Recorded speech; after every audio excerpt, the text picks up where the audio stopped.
Okay case, இவ்வளோ நேரம் நான் லீனியர் மோடில் வச்சு எடுத்துகிட்ருக்கிறேன். நான் இதை பார்க்கவே இல்லை, இப்போ தான் செக் பண்ணுறேன். அதுவும் இல்லாமல் கோப்ரோ கொஞ்சம் சதி பண்ணிக்கிட்டு இருக்கு, ஒர்க் ஆக மாட்டேங்குது. வீடியோ ரெக்கார்ட் பண்ணது எதுவுமே ப்ளே பண்ண முடியல. ஒரு வேளை லீனியரில் வச்சதுனால ப்ளே பண்ண முடியலையா என்னன்னு தெரியல. சன்ரைஸ் ஆயிடுச்சு, சன் தெரிய மாட்டேங்குது, லைட்டாக தெரியுது.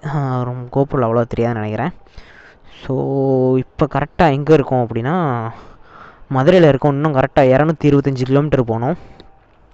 ஸோ ஃபுட்டேஜ்லாம் என்னாச்சுன்னு தெரில, ஒர்க் ஆக மாட்டேங்குது. இப்போ எடுத்த ஃபுட்டேஜ்லாம் ஒர்க் ஆகுது. ஸோ நம்ம என்னென்னு டெஸ்ட் பண்ணி பார்க்கலாம். பேட்டரியில் வேறு 30% தான் இருக்குது. ஸோ நான் இதை சார்ஜ் பண்ணிவிட்டு திண்டுக்கல் கிட்டக்க வந்ததுக்கப்புறம் ஸ்டார்ட் பண்ணுறேன் வீடியோ எடுக்க. பாருங்கள், ஃபுல்லாக மிஸ்ட்டாக இருக்குது, ஃபுல்லாக மிஸ்ட்டு தான், செம்மையாக இருக்குது. சன்ரைஸ் சூப்பராக ஆகிட்டு இருக்குது. கரெக்டாக ஹைவேல நின்றுட்டுருக்கிறேன். திடீர்னு தோணுச்சு, சரி ஒரு தடவை டெஸ்ட் பண்ணி பார்க்கலாம் கோப்ரோவை பண்ணிட்டு பார்க்குறேன். நேற்று என்ன பண்ணேன் அப்படின்னா, இந்த ஃப்ரெண்டில் வச்சு பேசும்போது ஃபுல்லாக வீடெலாம் தெரியுது அப்படிங்கிறதுக்காக லீனியர் மோடில் வச்சு எடுத்துக்கிட்டு இருந்தேன். ஸோ நான் நேற்றே மாற்றலாம் தான் நினச்சேன். சரி நம்ம போகும்போது மாற்றிக்கலாம் அப்படின்ட்டு அசால்ட்டாக விட்டேன். இப்போ என்னன்னு தெரில, அங்கேருந்து வந்ததை ஃபுல்லாக லீனியர் மோடில் எடுத்து வச்சுருக்கிறேன். ஸோ இப்போ தான் சூப்பர் வியூவில் வச்சுருக்கிறேன். ஸோ அதை எப்படியா அட்ஜஸ்ட் பண்ணி போட்டுடலாம். ஒர்க் ஆகுமா என்னன்ட்டு கூட தெரியல. ஓகே, நான் சார்ஜ் போட்டுட்டு திண்டுக்கல் போனதுக்கப்புறம் கன்டினியூ பண்ணுறேன். திண்டுக்கலுக்கு இங்கேருந்து கரெக்டாக நான் ஒரு 60 கிலோமீட்டர் தான் இருக்குது. ஸோ இதுவும் வச்சுட்டு போயிட்டேன், நான் பார்த்துக்குறேன். இது விட்டு போகல. ஓகே, இவ்வளோ நேரம் பேட்ரி சார்ஜ் போட்டிருந்தேன் கோப்ரோவை. ஸோ இப்போ ஏன் இங்கே பார்த்தேன் அப்படின்னா, அங்கே லொக்கேஷனை பாருங்கள், எனக்குள்ளே சன்ரைஸ் ஆகிட்டு, ஆனால் மேகமாக இருக்குது, அதனால் தெரிய மாட்டேங்குது. இந்த பக்கம் அப்படியே பார்த்தீங்கன்னா மழை அப்படியே செம்மையாக இருக்குது. அப்படியே அந்த மலை ஃபுல்லாக மிஸ்ட் கவர் ஆகி சூப்பராக இருக்குது. கீழே அப்படியே நெல்வயல், தென்னை மரமாக இருக்குது. அதுக்கு பக்கத்தில் மலையை பாருங்கள், அப்படியே மிஸ்ட்டாக சூப்பராக இருக்குது பார்க்குறதுக்கு. இப்போ தான் இந்த பக்கத்தில் ஒரு சூப்பர் பைக் கிராஸ் பண்ணி போனது.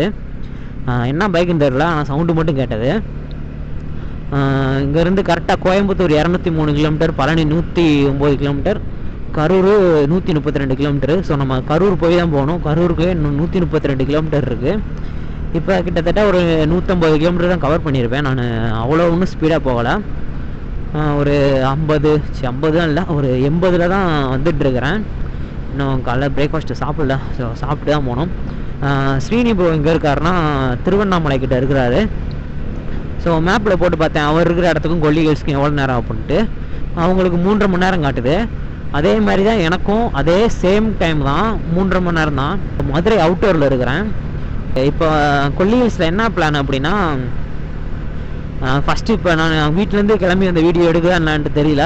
ஸோ நான் மறுபடியும் ஒரு இன்ட்ரோ கொடுத்துருந்தேன். சேனலுக்கு புதுசாக வந்திருந்தேன், நான் சப்ஸ்கிரைப் பண்ணிட்டு பாருங்கள். அப்படியே பக்கத்தில் பெல் பட்டனை கிளிக் பண்ணிக்கோங்க. அப்போ தான் நான் போடுற வீடியோ உங்களுக்கு நோட்டிஃபிகேஷன் வரும், இல்லாட்டா வராது.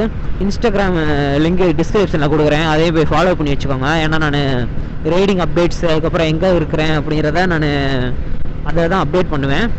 இன்ஸ்டாகிராம் குரூப் ஒன்று ஸ்டார்ட் பண்ணியிருக்கிறேன், அந்த குரூப்லேயும் போய் ஜாயின் பண்ணிக்கோங்க. அந்த குரூப்லேயும் நான் அப்டேட் பண்ணுவேன். கொடைக்கானல் பிளான் இருந்தது இன்றைக்கி கிளம்புறதா. சரி நம்ம கொடைக்கானல் போகிறதுக்கு கொல்லி ஹில்ஸ் போயிடலாம். ஆல்ரெடி நான் கொடைக்கானல் போயிருக்கிறேன், கொல்லி ஹில்ஸ் போனது கிடையாது. ஸோ கொல்லி ஹில்ஸ் போயிடலாம் அப்படிங்கிறதுக்காக ஓகே ப்ரோ வர்றேன் ப்ரோ அப்படின்ட்டேன். ஸோ அதுக்கப்புறம் என்ன பிளானுங்கிறத அங்கே போய் சொல்கிறேன். இந்த வீடியோ வந்து கொஞ்சம் லென்த்தாக வரும், ஒரு 20 நிமிஷத்துக்கிட்ட வரும்னு நினைக்கிறேன். முடிஞ்ச அளவுக்கு கட் பண்ணி போடுறேன். அப்படி இல்லாட்டா பார்ட் 1 பார்ட் 2 போடுறேன். ஸோ நான் பார்ட்டாக போடுறேன், ஏன்னா லென்த்தாக போட்டால் அவங்களுக்கு போர் அடிச்சிடும், பார்க்க மாட்டாங்க ஒரு சில பேர். அதனால் நான் பார்ட்டாக போடுறேன். இன்னும் நான் சாப்பிட்டு தான் போகணும். சிறுமலை பக்கத்தில் வந்துட்டோம். நம்ம ஆல்ரெடி இந்த பக்கம் தான் வந்திருக்கேன் சிறுமலை போகும்போது.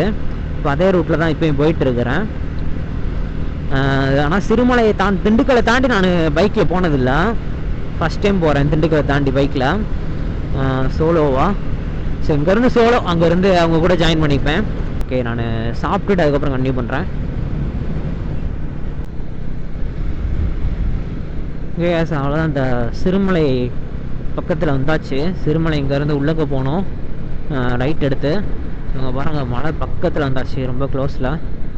சூப்பராக இருக்குது, செம்மையாக குளிருது. ஆமாம், ஒரு 5 மணி 6 மணி போல் கூட அவ்வளோ குளிரல. இப்போ லேட் ஆக ரொம்ப குளிருது. நான் லேட்டானா வெயில் வரும்னு பார்த்தேன்னா செம்மையாக குளிர ஆரம்பிச்சிருச்சு. எனக்கு தெரிஞ்சு இந்த மலை பக்கத்தில் இருக்கிறதுனால அந்த சில்னஸ் ஓவராக இருக்க வேண்டுமோ. புதுசாக சப்ஸ்கிரைபர் யாராவது வந்தாங்கன்னா அவங்கள வெல்கம் பண்ணி ஆகணும். So welcome to southern rider. So நான் வந்து என்ன மாதிரி கண்டென்ட் போடுறேன் அப்படின்னா ஃபுல்லாக பைக் ரைடிங் மட்டும்தான். அப்பப்போ சின்ன சின்ன ரிவ்யூ, நான் வாங்கின கேட்ஜெட்டோட ரிவ்யூ மட்டும்தான் பண்ண போகிறேன். மற்றபடி வெளியில் போய் பைக் வாங்கி பண்ணுவேனான்னு தெரில, ஃப்யூச்சரில் வேணால் பண்ணலாம். அதுக்கப்புறம் நான் போடுற முக்கால்வாசி பாதி வீடியோவில் ரைடு வீடியோ தான் அதிகமாக இருக்கும். ஸோ ரைடெலாம் பிடிச்சவங்க கண்டிப்பாக சப்ஸ்கிரைப் பண்ணிக்கோங்க, நோட்டிஃபிகேஷன் பட்டனில் கிளிக் பண்ணிக்கோங்க. அப்போ தான் நான் அப்லோட் பண்ணுற வீடியோலாம் உங்களுக்கு நோட்டிஃபிகேஷன் வரும். அந்த ஹில்லை தாண்டியாச்சு, இங்கே பாருங்கள் வேறு மாதிரி இருக்குது. ஸோ அவ்வளோதான், வத்தலகுண்டு பக்கத்தில் இருக்கேன். சன்ரைஸை பாருங்கள், சூப்பராக இருக்குது.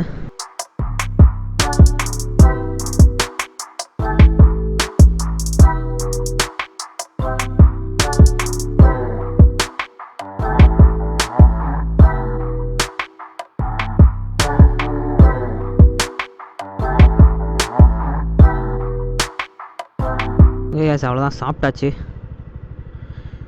இந்த ஹோட்டலில் தான் சாப்பிட்டேன், ராயல் ரெஸ்டாரண்ட்ங்கிற ஒரு ஹோட்டலில் சாப்பிட்டேன். ஃபுட்டு ஓரளவுக்கு பரவாயில்ல, நல்லா தான் இருந்தது. கொல்லி ஹில்ஸ்க்கு 170 கிலோமீட்டர் கிட்டே இருக்குது. 2 மணி நேரத்தில் போயிடுவோன்னு காட்டுது. இனிமேல் எங்கேயும் ஸ்டாப் பண்ண வேண்டியது இல்லை. ஸோ நம்ம அதுக்கு முன்னாடியே போயிடலாம் ஒரு 2 மணி நேரத்தில். இன்னும் நாளையிலேருந்து மழை பெய்யணும் நம்ம நியூஸில் சொல்லிகிட்டு இருந்தாங்க.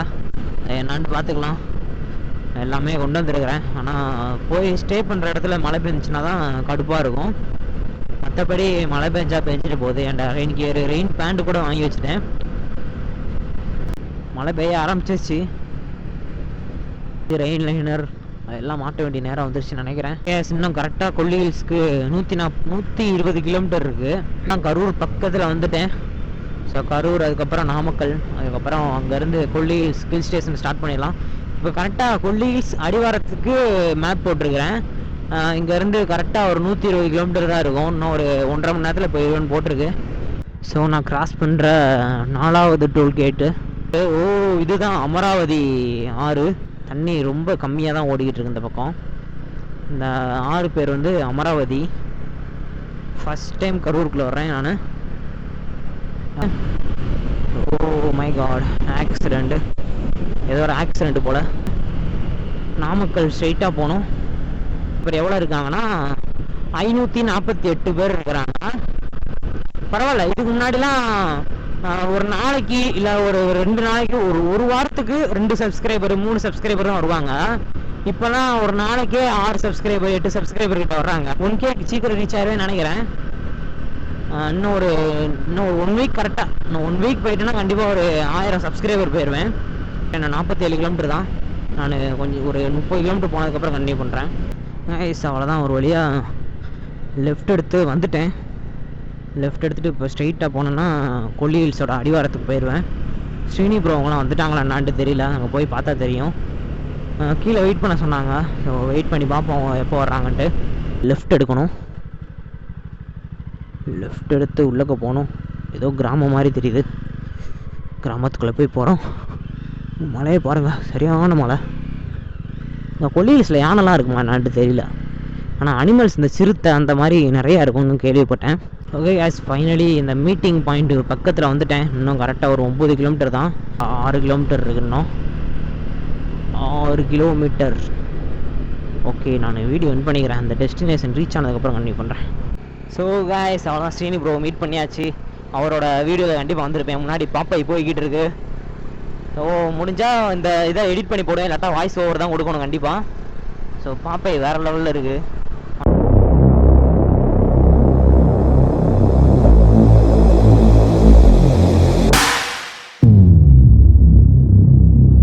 ஸோ கைஸ், இப்போ ஃபஸ்ட்டு ஹேர்பின் பண்ணிருக்கிறோம். நம்ம ஸ்ரீனி ப்ரோ விளாக் பண்ணிட்டுருக்கிறாரு. ஓகே, இதுதான் first hairpin bend. Yes, finally first hairpin பெண்டை கிராஸ் பண்ணிட்டு போயிட்டோம். So second hairpin bend. So second hairpin பெண்டை கிராஸ் பண்ணிட்டோம். இந்த ரைடு ஏன் முக்கியமாக அப்படின்னா, இவர்கிட்ட வந்து நிறையா கற்றுக்கலாம். நம்ம இன்றைக்கே நிறையா விஷயங்கள் கற்றுக்கலாம் அவர் கூட. அதனால தான் இவர் கூட இந்த ரைடு. ஸோ அதனால தான் கொடைக்கானல் ட்ரிப்பெல்லாம் கேன்சல் பண்ணிவிட்டு வந்திருக்கிறேன். ஸோ நெக்ஸ்ட் ரைடெலாம் போனால் கண்டிப்பாக ஜாயின் பண்ணி ஆகணும் இவர் கூட, ஏன்னா நிறையா கற்றுக்கலாம். ஸோ எத்தனாவது hairpin bend? 6th hairpin bend, 6th கொண்டை ஊசி வளைவு. நம்ம மேகமலை போனப்போலாம் ஒவ்வொரு ஹேர்பின் பெண்டுக்கும் பேர் வச்சுருந்தாங்க. ஆனால் இந்த ஹேர்பின் பெண்டு எப்படின்னு தெரியல, பேர்லாம் வச்சுருக்காங்களா இல்லைன்னு நினைக்கிறேன். ஓகே, ஸோ ஹேர்பின் பெண்டுலாம் வேறு மாதிரி இருக்குது. உடனே ஹேர் பின் பெண்ட் வந்துடுது. 70 ஹேர் பின் பெண்ணுங்க போய் ஓட்டுற எனக்கே போர் அடிச்சிடும். பார்க்குறவங்களுக்கு கண்டிப்பாக 70 ஹேர் பின்னை காமிச்சேன்னா போர் அடிச்சிடும். அதனால தான் அங்கே பாருங்கள் எவ்வளோ ஹைட்டாக இருக்குது. அதனால தான் ஒரு சில ஹேர் பின் பண்ண மட்டும் எடுத்துகிட்டு அப்படியே மற்றதை விட்டுற வேண்டியதான். இவர் பின்னாடி உட்காந்துருக்கவர் வந்து ரகு. நீங்கள் ஸ்ரீனி விலாக்ஸ் ரைடு பார்த்துருந்தீங்கன்னா, சேனல் பார்த்துருந்தீங்கன்னா இவர் வந்திருப்பார். இந்த கர்நாடகா ரைட்லலாம் வந்திருப்பாருங்க. ஓகே சார், அவ்வளோதான். சினிமாட்டிக் ஷாட்ஸ்லாம் எடுத்துக்கிட்டு இருந்தோம். கிளம்பியாச்சு. இப்போ லைட்டாக சாரில் அடிச்சுட்டே இருக்குது. ஆனால் கோப்ரோக்கு பிரச்சனை கிடையாது. ஏன்னா கோப்ரோ வாட்டர் ப்ரூஃப்ங்கிறதுனால ஒன்றும் பிரச்சனை இல்லை. இப்போதைக்கு மொபைல் தான், மொபைலை தூக்கி தான் உள்ளே வச்சுக்கிட்டு இருக்கணும். பாருங்க அப்படியே மிஸ்ட்டு, அங்கே பாருங்க அப்படியே மிஸ்ட்டு அந்த மரத்துக்குள்ளே அப்படியே போய் வேறு லெவலில் இருக்குது. ஸ்ரீனி ப்ரோ முன்னாடி போயிட்டே இருக்கிறாரு. செம்ம ஹைட்டு. இன்னும் ஹைட்டு போக போகிறோம். இன்னும் பாதி கூட வரல. 70 ஹேர் பின் பெண்டில் எனக்கு தெரிஞ்சு ஒரு 10-15 சம்திங் தான் வந்திருக்கோம். இன்னும் வரவே இல்லை பாதி. இன்னும் எவ்வளோ தூரம் போகணும்? இப்போ எத்தனை ஹேர் பின் பண்ணிருக்கோம்? நாங்கள் 33 ஹேர் பின் பெண்டுக்கு வந்துட்டோம். அண்ட் ஜாவா ஹில் ஸ்டேஷனில் எப்படி பெர்ஃபார்மன்ஸ் பண்ணுதுன்ட்டு உங்களுக்குலாம் டவுட் வந்திருக்கும் கண்டிப்பாக. ஸோ ஒரு ஸ்ட்ரெஸ்ஸே இல்லை. வண்டி இந்த ரொம்ப ஸ்லோப்பாக இருக்கிற இடத்துலலாம் கொஞ்சம் கூட ஸ்ட்ரெஸ் இல்லை. அசால்ட்டாக ஏறுது மேலே. இப்போ வரைக்கும் எனக்கு எந்த ஒரு ஸ்ட்ரெஸ்ஸே தெரியல வண்டியில். நல்லா சூப்பராக இருக்குது ஹில் ஸ்டேஷனுக்கு. அதே மாதிரி வைட் ஆங்கிள் ஹேண்டில் பார் வேறையா. ஸோ நம்ம ஹில் ஸ்டேஷனில் ஓட்டுறதுக்கு செம்மையாக இருக்கும். ஜாவா எடுக்கிறதா இருந்தோன்னா ஒரு சில பிரச்சனைகள் இருக்குது. நிறையா பேர் கேட்டீங்க ஜாவாவில் என்ன இப்போ பிரச்சனை இருக்குது அப்படின்ட்டு. ஸோ நான் இந்த வீடியோவில் மென்ஷன் பண்ணுறேன். என்ன பிரச்சனை அப்படின்னா பேட்ரி இஷ்யூ. பேட்ரி வந்து ஏன் போகுது அப்படிங்கிறத எனக்கு இப்போ தான் தெரியுது. நம்ம வண்டியை இன்க்ளீஷன் கீ ஆஃப் பண்ணிட்டாலும் ரேடியேட்டர் ஓடுது. ஸோ ரேடியேட்டர் ஓட நமக்கு பேட்டரியிலேருந்து தான் பவர் எடுக்கும்னு நினைக்கிறேன். அது எனக்கு தெரியல. கண்டிப்பாக பேட்டரியில் தான் பவர் எடுக்கும். ஸோ அந்த ஒரு காரணத்துக்காக தான் பேட்ரி ட்ரெயின் ஆகிருதோ என்னமோ எனக்கு சரியாக தெரில. மற்றபடி நான் இந்த ரேடியேட்டர் பிரச்சனை மட்டும்தான் இருக்குது. அதுக்கப்புறம் கிரவுண்ட் கிளியரன்ஸ். நீங்கள் வந்து 2 பேர் போகிறதா இருந்தனா கொஞ்சம் பார்த்து எடுங்க. ஏன்னா கொஞ்சம் வெயிட்டான ஆள்னா நீங்கள் கார்னரிங் பண்ணும்போதோ ஸ்டாண்ட் வந்து உரசும். அதுவும் இல்லாமல் ஸ்பீட் பிரேக்கில் ஏறும்போது அடியில் தட்ட ஆரம்பிச்சு. அதனால் நீங்கள் நான் வந்து சோலோவாக போகிறதுனால ஜாவா எடுத்தேன். நீங்கள் எப்படின்னு ஓட்டி பாருங்கள். இப்போ ஷோரூம் போங்க, கண்டிப்பாக டெஸ்ட் ட்ரைவ் தருவாங்க. ஓட்டி பார்த்துட்டு அதுக்கப்புறம் எடுக்கவா வேணாமான்னு முடிவு பண்ணிக்கோங்க. ஏன்னா நான் ஒப்பீனியன் சொல்கிறத நான் யூஸ் பண்ணுறேன். இருந்தாலும் நான் கருத்து சொல்கிறத விட நீங்களே ஸ்ட்ரெயிட்டாக போய் என்னன்ட்டு ஓட்டி பாருங்கள். ஏன்னா நான் சொல்கிறது வந்து எனக்கு சரின்னு படும், உங்களுக்கு சரின்னு படாது ஒரு சிலது. ஸோ அந்த ஒரு காரணத்துக்காக தான் சொல்கிறேன். நீங்கள் ஷோரூம் போங்க, கண்டிப்பாக டெஸ்ட் ட்ரைவ் கொடுப்பாங்க. டெஸ்ட் ட்ரைவ் பண்ணுங்கள். எல்லா பைக்கும் டெஸ்ட் ட்ரைவ் பண்ணுங்கள். பண்ணிவிட்டு எது பிடிக்குதோ உங்களுக்கு அதை எடுத்துக்கோங்க நீங்கள். மற்றபடி பிரச்சனைன்ட்டு பார்த்தோன்னா ரஸ்ட்டு ப்ராப்ளம் வந்து ஜாவாவில் இல்லவே இல்லை. நான் இப்போதைக்கு பார்த்துருக்கேன். நான் இதை வாங்கி 1 வருஷம் ஆக போகுது. ரஸ்ட்டு வந்து ஒரு சில இடத்துல மட்டும்தான் போல்டில் ரஸ்ட் இருக்கேன் தவிர மற்றபடி ஃபுல்லாக ரஸ்ட்டாக இருக்குது. வண்டி உடஞ்சி விழுகிற மாதிரி ரஸ்ட்டாக இருக்குன்னு கேட்டிங்கன்னா இல்லை. ஸோ யானை சாணி தான் இருக்குது. கொஞ்சம் பயமாக தான் இருக்குது தனியாக போகிறது.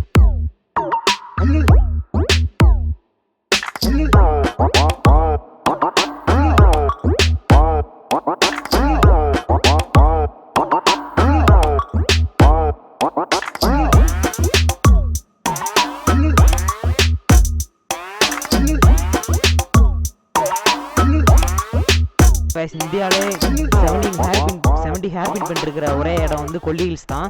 ஸோ அந்த கொல்லி ஹில்ஸை நாங்கள் 70 ஹேர் பின் பெண்டு கம்ப்ளீட் பண்ணியாச்சு. தான் 70வது ஹேர் பின் பெண்டு. ஸோ என்னோடய பைக் ஃபஸ்ட் டைம் 70 ஹேர் பின் பெண்டு ஏறி இருக்குது. மற்ற ஹில் ஸ்டேஷன்லாம் போயிருக்கேன். ஆனால் இவ்வளோ பெரிய ஹில் ஸ்டேஷன் நான் என் ஜாவாவில் ஃபஸ்ட் டைம் வந்திருக்கேன். ஓகே கேஸ், இந்த விளாக் அதோட என் பண்ணிக்கிறேன். அவ்வளோதான். இப்போ ஒரு ட்ரெக்கிங் பண்ணிக்கிட்டு இருக்கோம். ட்ரெக்கிங் போயிட்டு ஒரு இடத்துல கேம்ப் பண்ண போகிறோம். செம்மையாக மூச்சு வாங்குது எனக்கு. ஸோ வாய்ஸ் கொஞ்சம் கேவலமாக தான் இருக்கும், அட்ஜஸ்ட் பண்ணிக்கோங்க. முன்னாடி ஸ்ரீனி ப்ரோ போய்கிட்டு இருக்காரு, அதுக்கு முன்னாடி ரகு போய்கிட்டு இருக்காரு.